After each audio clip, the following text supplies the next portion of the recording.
Hello, Response here from My Body Motion. So in today's video, we're going to continue. We're finding out what's the best position for you to operate in front of your computer.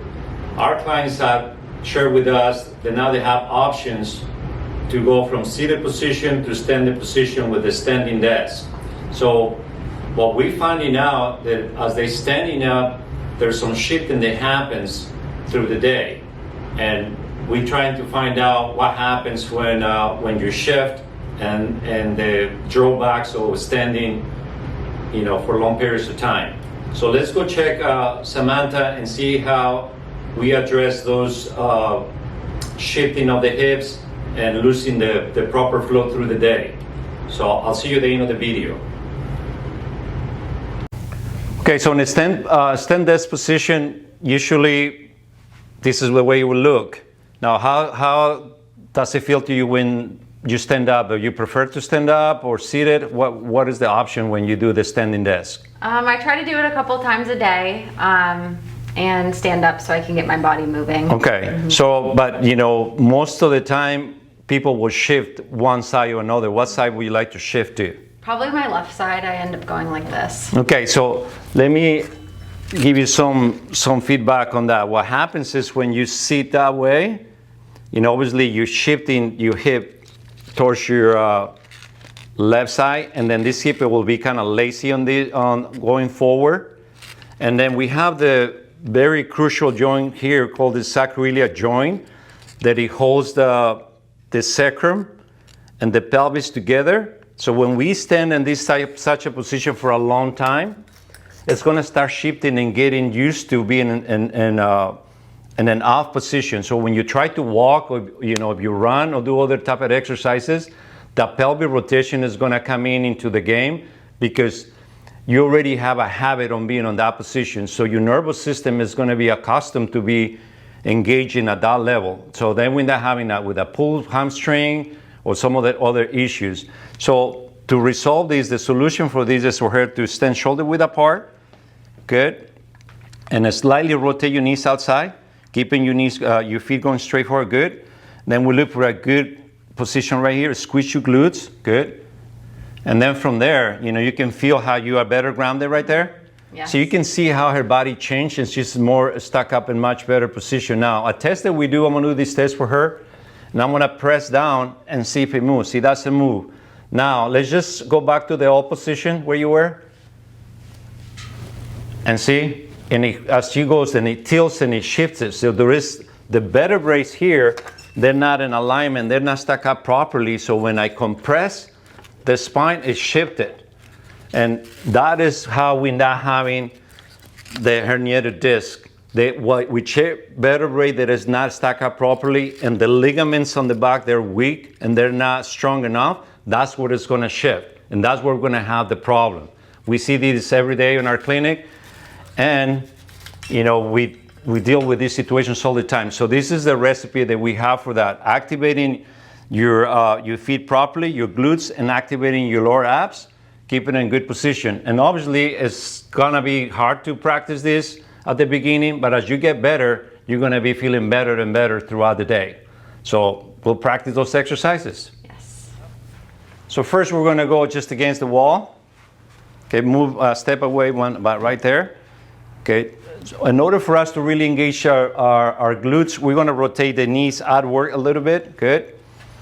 Move your feet out a tiny bit more right there. Shoulder width apart. Good, good. Right there. Now create a little bit of an arch right here. Inhale. Good. And let's just have your hands this way here. Inhale. And as you do that, you're going to compress your lower abdominal muscles there. And keep on inhaling.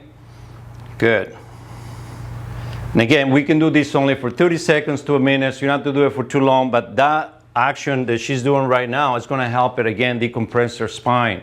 So as she decompresses her spine, we're going to get more nutrition going in there, new fresh blood, oxygenated blood going into those discs that get compressed through the day. So remember, in the morning, your discs are thicker, and throughout the day it gets compressed, and that's why we have pain sometimes after 12 o'clock of the day. So let's see how it feels there. Relax it. Stand up. How's it feel? Much better. Okay. So now let me show you another exercise. Again, we are not meant to be seated that many hours. Actually, the human being is designed to be standing up and walking.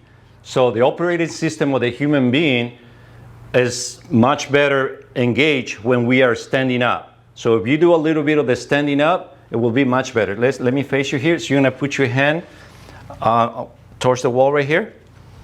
Okay, and we're gonna work with the balance and equilibrium to trigger the nervous system good. So we're gonna go and reach and lift your leg up. Good, right there. Okay, and as you do that, now you're gonna turn your head. Inhale, and go back to center, and then go this other way. And relax, and then look up, and look down. Just one more looking down. Very good. And relax. Okay, now just check your balance and equilibrium and see how you feel. So you feel more awareness now on the right leg, isn't it? It feels different? My right glute as well. Okay, Yes. so let's do the other side. So that way you can fill that up. Good. So inhale. Good. Nicely done. So that position right here is helping her get engaged the glutes, as she said. Get in a good position again, getting the balance and equilibrium going there. And it's safe, if you haven't done any of these exercises for your balance and equilibrium, it's safe by having the wall, supporting you there.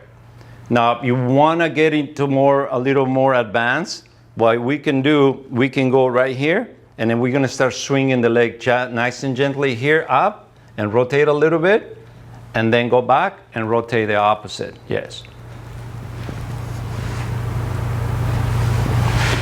Now, if you want to take it a step further, she can move away from the wall and do it, just triggering the balance and equilibrium that way, much better. Good.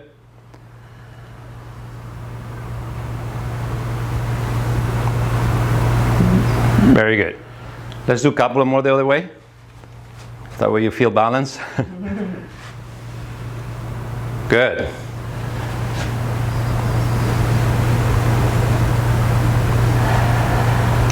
Nice. Okay.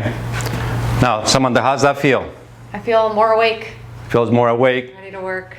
Continue my work day. Yeah. So you feel your back has more relief now? Yeah, it does. It feels less compressed and a little bit, more energized. Very good.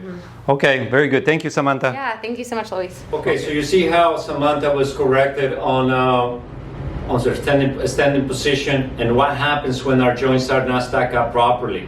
Okay, the body suffers, and it creates a lot of tension in the specific areas.